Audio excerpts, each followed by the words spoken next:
namizədlə qeydiyyatdan keçən Müsavat Partiyasından imtina qərarı gəldi. Seçkilərə 4 gün qalmış və seçki bülletenlərinin çap prosesinin başa çatdığı bir ərəfədə partiyanın seçkilərdə iştirakdan imtinası nə ilə bağlıdır? Ətraflı sıradakı süjetimizdə.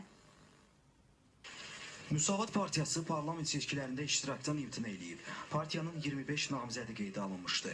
Bugünədək Müsavatın namizədləri təbliğat təşviqata qoşulmuş, təbliğat materialları ayrılmış xüsusi yerlərdən asılmışdı. Müsavat seçki mitinqi də keçirib. Seçkiyə 3 gün qalmış partiyanın imtina qərarı maraq və bəzi suallar doğurur.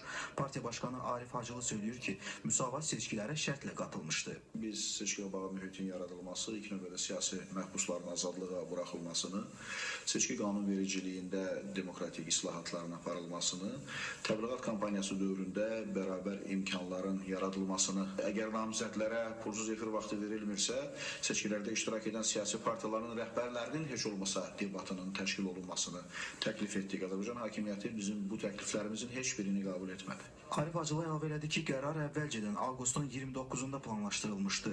Bugün isə divanın iclası keçirilib. Müzakirələr zamanı namizədlər arasında seçki marafonunu davam etdirmək istəyən və bunun üçün argument gətirənlər də olub. Lakin imtina qərarı səs çoxluğu ilə qəbul edilib. Müsavatın seçkidən imtina qərarına MSK-dan da münasibət açıqlanıb.